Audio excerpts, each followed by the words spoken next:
വഴുതനങ്ങ ഇഷ്ടമല്ലാത്തവർ പോലും ചോദിച്ച് വാങ്ങിച്ച് കഴിക്കുന്ന ഈ ഒരു ഐറ്റം നമുക്ക് റെഡിയാക്കിയാലോ. ചോറിൻ്റെ കൂടെയും ചപ്പാത്തിയുടെ കൂടെ ഒക്കെ അടിപൊളിയാണ്. അതിനായിട്ട് 3 വഴുതനങ്ങയാണ് ഞാനിവിടെ എടുത്തിരിക്കുന്നത്. 3 വഴുതനങ്ങ നല്ല നീളത്തിലരിഞ്ഞ് നല്ല വെള്ളത്തിൽ കഴുകിയെടുക്കുക.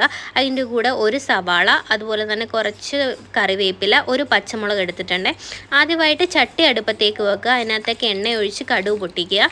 കടുക് നല്ല പൊട്ടിക്കഴിഞ്ഞതിന് ശേഷം നമ്മൾ ഈ അരിഞ്ഞ് വെച്ചിരിക്കുന്ന ഇൻഗ്രീഡിയൻസ് ഫുള്ള് നമുക്കിതിനകത്തോട്ട് ഇട്ട് കൊടുത്തേക്കാം. അതിനുശേഷം നമ്മൾ കുറച്ച് ഉപ്പ്, അതുപോലെ തന്നെ കുറച്ച് മഞ്ഞൾപ്പൊടി ചേർത്ത് നന്നായിട്ട് മിക്സ് ചെയ്യണം.